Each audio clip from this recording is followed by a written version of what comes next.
Angelina Kelly, and we are here today at Ballers with LiveScore Bet's European brand ambassador, the one and only Dimitar Berbatov. Dimitar, good to speak to you. Hello.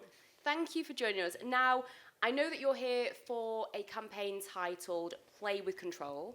That is set to launch during Safer Gambling Week in the UK and Ireland, which is from the 17th to the 23rd of November. Now, if we're talking about you on the pitch when it comes to control, your calmness, that's something, especially under pressure, it's something that a lot of people remember about you. So what do you attribute that to be?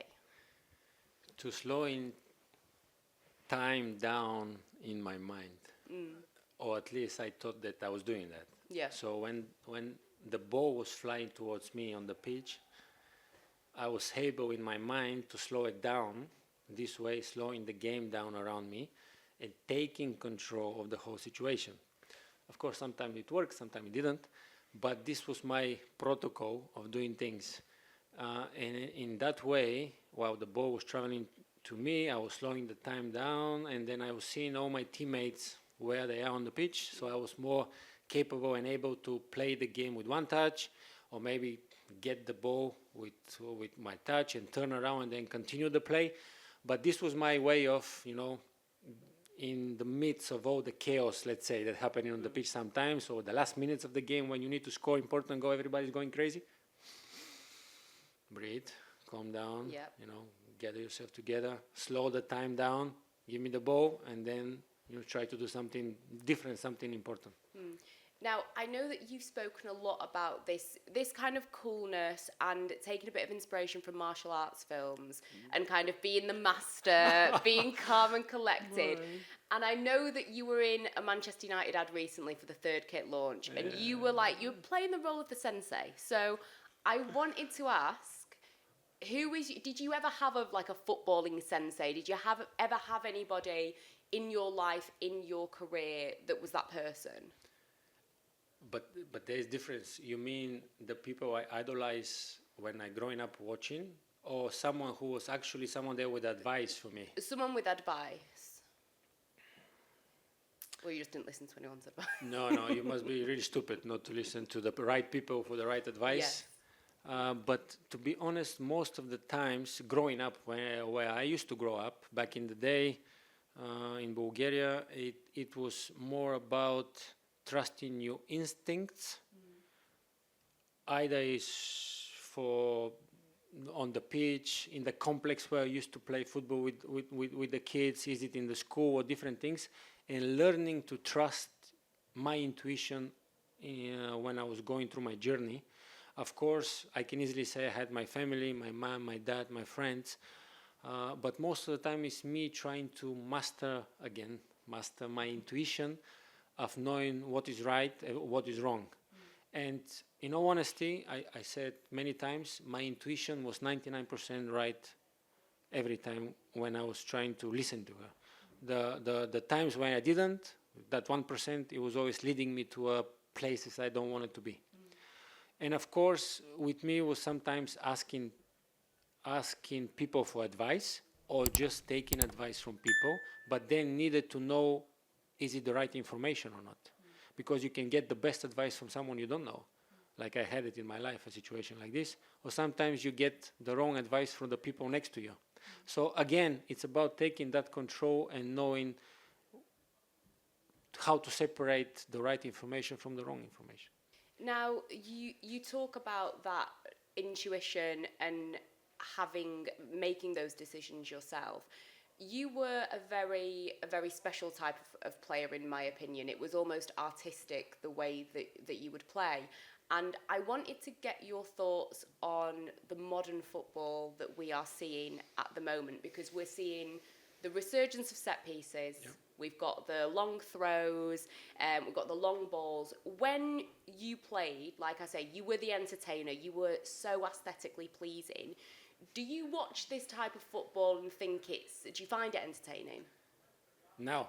Yeah. I will always love football.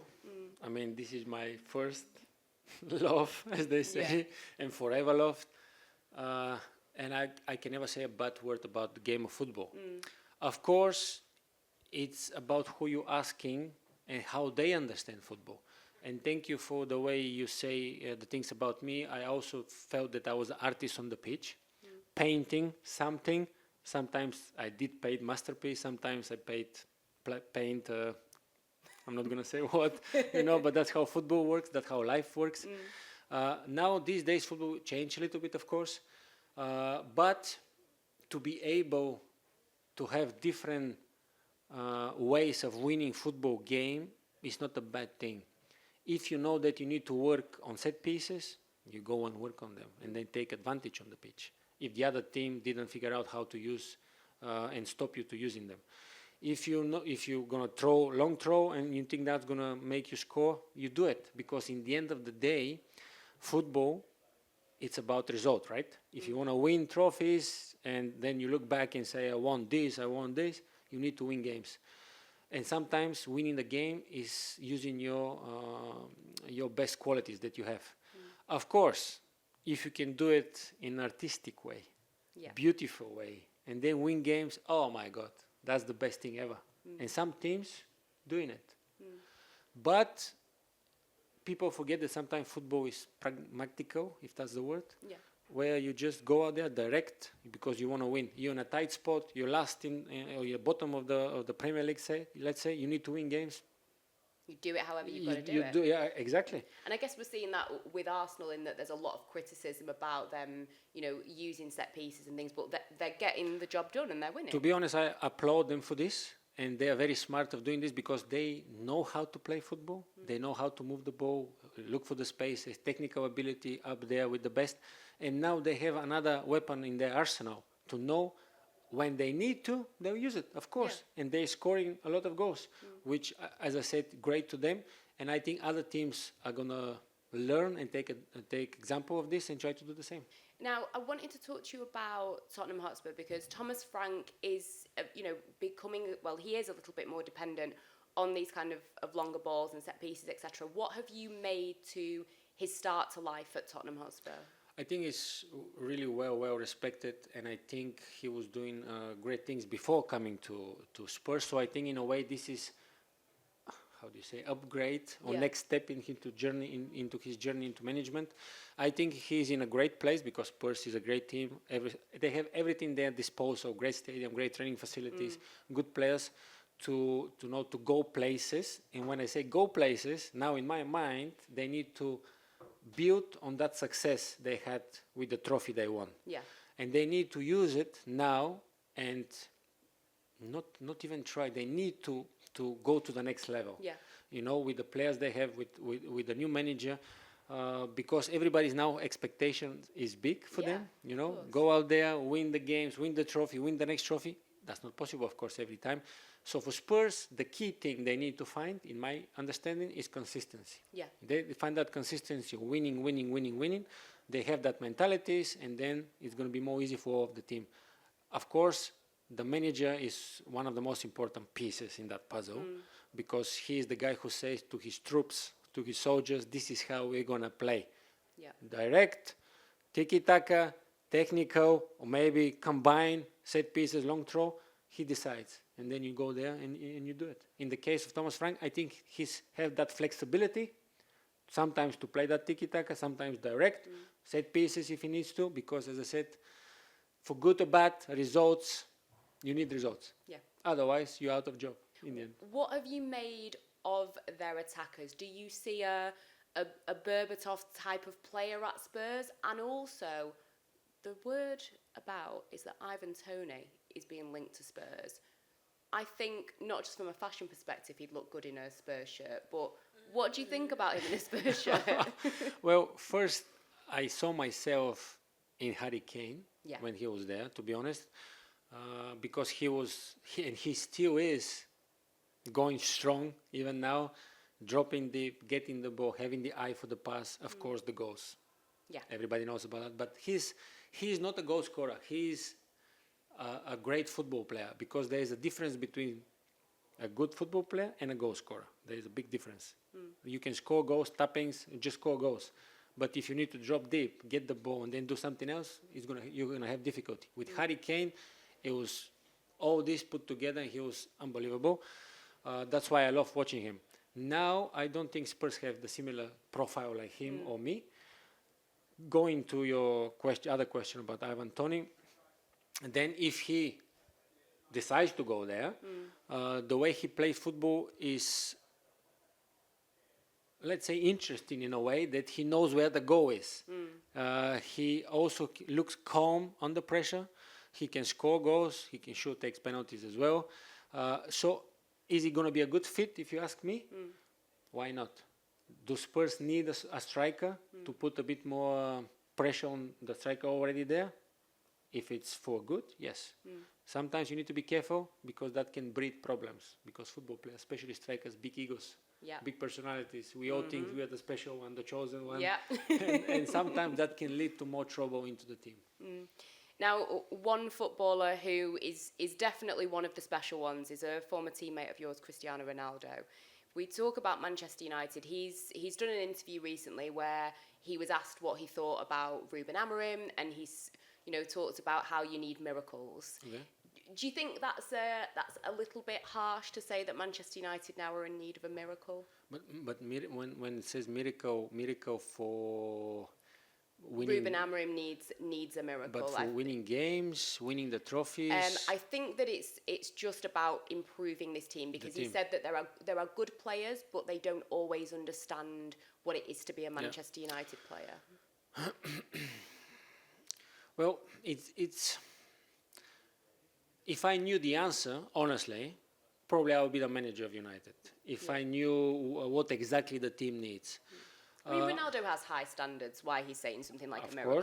Of course. Not only that, Ronaldo is coming from a mentality of winner all his professional career. Yeah.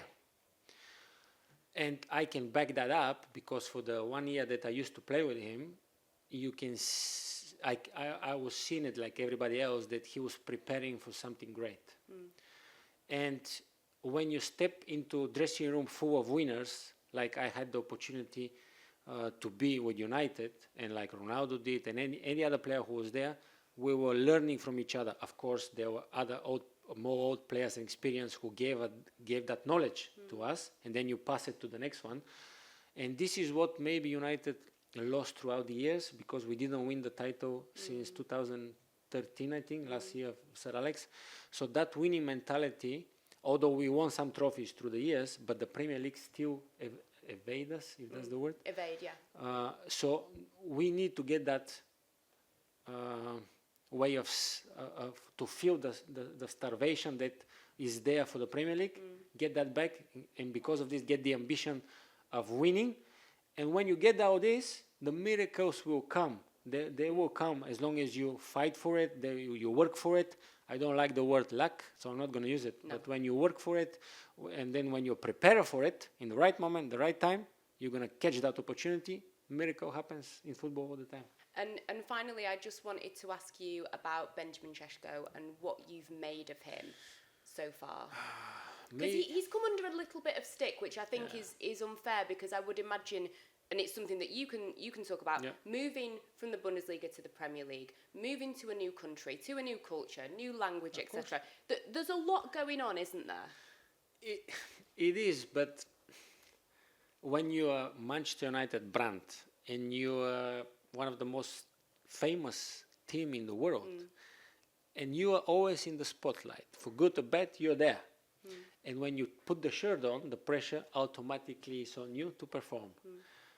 To perform on the pitch and outside of the pitch, to know how to behave, to know how to speak to people, journalists, etc.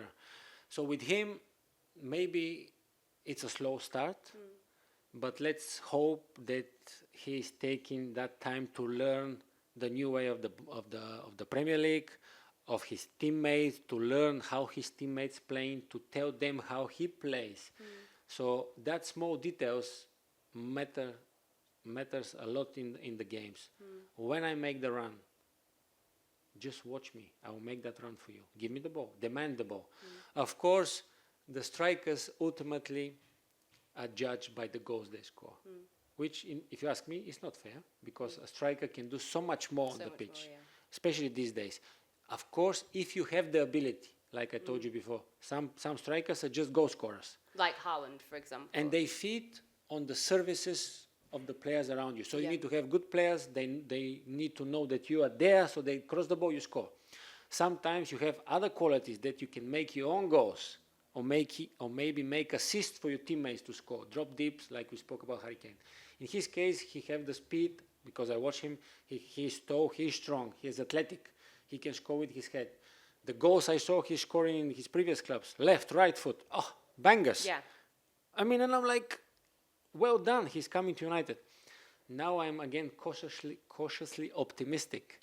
I want him to have the best time possible, but he is dependable. Dependent on the other players. On the players around him to give him the cross so he can feed on them. So this is, again, knowing your teammates. That's the most important thing. I like that, knowing your teammates. Very, very quickly, I just wanted to ask you about social media, because we're seeing players getting more hate than ever. We're also seeing players be more vocal than ever and using social media, whether people think it's good or bad. I know that you've spoken about, you were very private during your playing career. You were quite reserved. Would we have seen Dimitar taking to social media ever? And what do you think about this new age that we're seeing? You know, I was thinking or spoke with friends about this a while ago, because in my time, obviously, I don't even think that Instagram was there. I don't think it was. Facebook, I think, was there. Facebook was, yeah. Instagram, social was not so popular. So I was thinking to myself and asking myself, I'm going to be able to behave and get the criticism that now players are getting on the social medias? I don't know, to be honest. Because you got a lot of unfair criticism, I think. That's why I was going through my fair share of criticism, sometimes fair, sometimes not fair. But now it's open to everybody, because everybody thinks they understand football, to criticize as much as they can. Football players or any athlete, they are human beings. I don't care how tough you think you are. Someone says bad thing about you, it's going to get to you. Even you pretend you don't. When that bad thing is repeated 100 times, million times, for sure it's going to get to you. Then you need to be strong enough to know how to react or control your emotions, or maybe let loose your emotions so you're going to feel better. So that's why I say, if you have a problem, speak with wife, girlfriend, family, friends. If you have a therapist in the team, sports therapist, speak with him. You know, this way you're going to feel better, trust me. Because you say I've been more private in my career, but that's a heavy load to carry. And sometimes your head is going to be this big and it's going to explode eventually. So in now this world we live in, that everybody can criticize, think about doing it. Sometimes it's necessary, sometimes it's not. But if you're someone on the wrong hand of a criticism and you feel bad about it, speak with someone so you can make you feel good and give you your power back to know that you're good enough. Go out there and perform. Thank you so much for that. I think that's really insightful. And yeah, thank you so much for your time. I know that we were talking before we hit record about our equal love of the Godfather, and how, you know, Dimitar Berbatov 10, 15 years ago, Andy Garcia, there was a bit of a likeness. Can I just finish with your favourite Godfather quote? Put me on the Mine is, you come to me on the day of my daughter's wedding. You come to me on the day of my daughter's wedding. Do it with accent. Do it in the. You come to me on the day of my daughter's wedding. Put your jaw up a little bit. Put my jaw. You come to me. You break my heart, Fredo. I'll make you an offer you can't refuse. Perfect. Brilliant. Thank you so much, Dimitar. No worries. Thank you.